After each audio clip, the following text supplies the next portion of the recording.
Good morning. This is your naturalist Alicia, and I'm inviting you to come on a nature hike with me to discover what's in my backyard this morning. Even though they look alike, this is not a mourning dove. It's a Eurasian collared dove.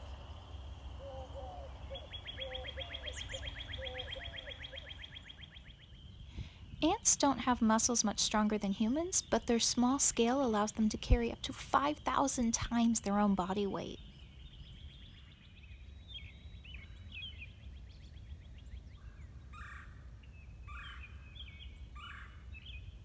I think it's a red-bellied woodpecker.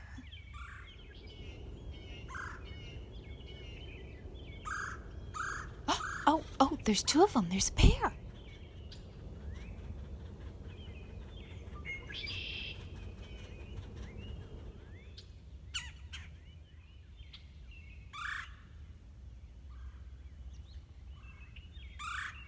Oh, I really hope he convinces her to stay. Okay, I just found one of these, finally. I've been looking for a while, and they're a lot of fun. So this plant is one of my favorites. It's in the Gallium genus, and it's known as bedstraw. So this has a square stem, which you can sort of see that ridge down the middle and the sides, that it's got that square. And what's really cool is this is covered in really, really fine hairs, so it makes it sticky. And actually you can see the very edges of the leaf as well. Here. You can see all along it those little kind of teeth that let it grip onto things. So this is a very sticky plant.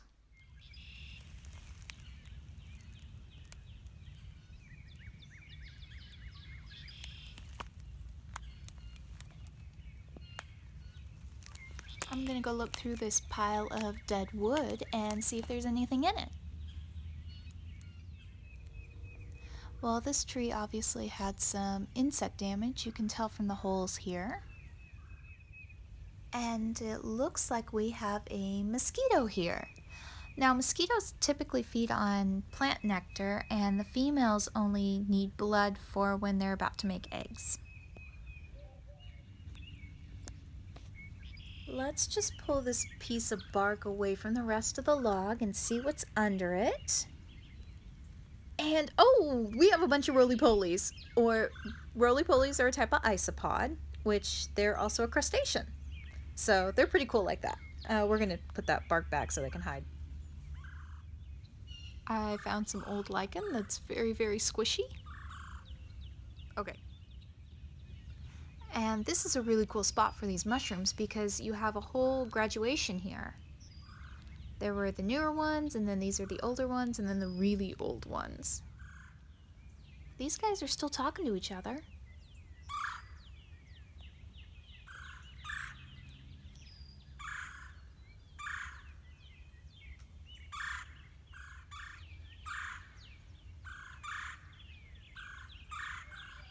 Oh, he is trying so hard to get her to come back over.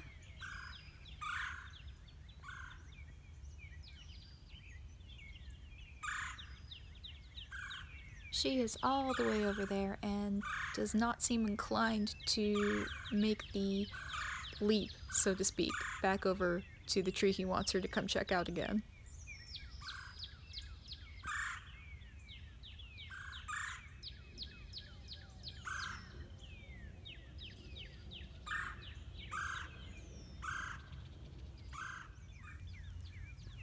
Now you have to be careful when you are near the edge of the pond. There's the frog.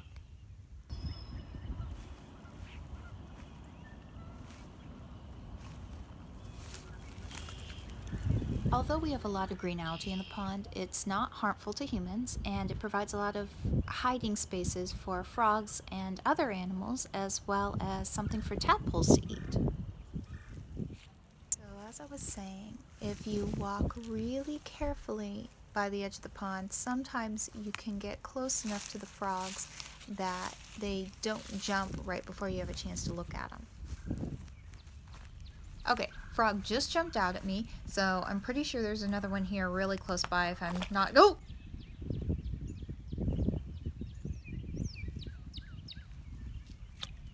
Missed it again! Okay, I give up. I'm not going to worry about the frogs. I'm just going to show you this beautiful pond that we have here.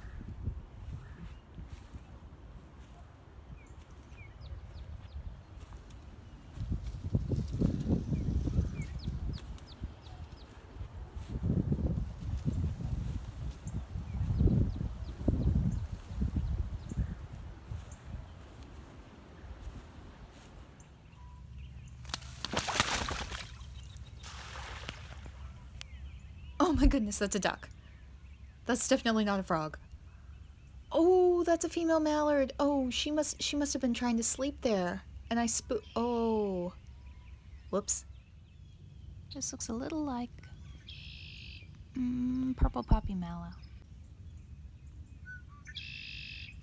And this is some shepherd's purse. All right, where is this red-winged blackbird I keep hearing?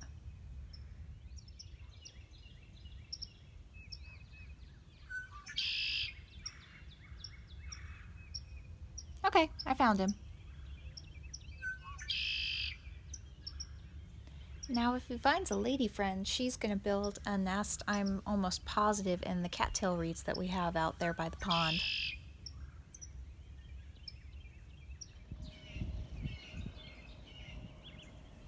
Now this old bird nest, I think, is one of the ones that the robins had last year. It has a little bit less mud than I would expect, so I'm not 100% positive. It's a little tiny... Oh, there it goes.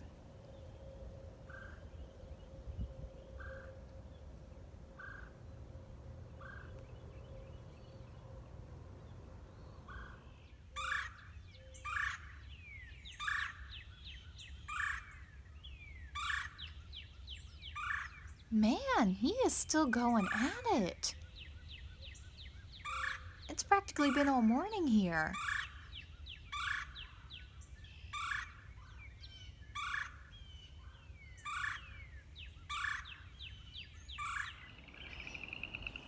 Ah, the morning chorus frogs.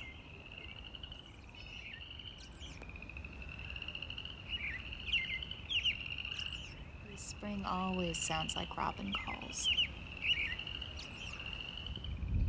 You can see the remnant of a catkin that's fallen from higher up.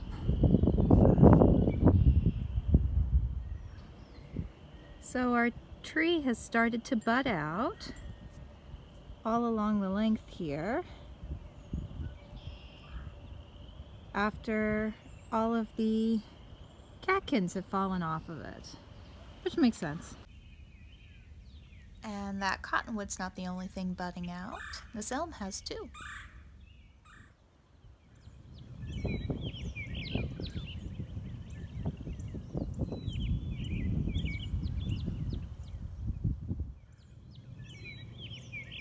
And the redbud trees are starting to bud out as well. The forsythia over here is almost ready to bloom. Not quite. I'm not sure what this pentamera's yellow flower is, but those are definitely chorus frogs. And we have absolute fields of henbit here, and a few dandelions spotted in there. Henbit is part of the Lamaceae family, which are the mint and dead nettle and sage. You can tell it's henbit instead of purple dead nettle by the way the leaves grip the stem and encircle it. Common dog violet. Ooh, I found a cute little grass spider. Yes, I did call it cute. And a grasshopper. Tried to jump on me. Those are some very noisy blue jays. Even though some people consider dandelions weeds, pollinators absolutely adore them, and they're very easy to spot bees and other insects on because they are such a bright yellow color. Anything landing on them or feeding is going to contrast quite a bit. Honeybee! Honeybee! Oh, look at her working. Oh, those are some big old pollen baskets on that girl.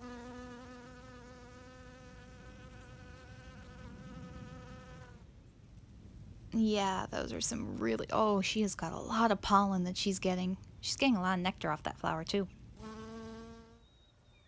Well, thank you guys for coming on a hike with me today. I hope you enjoyed it as much as I did. And as always, get outside and discover what's in your backyard.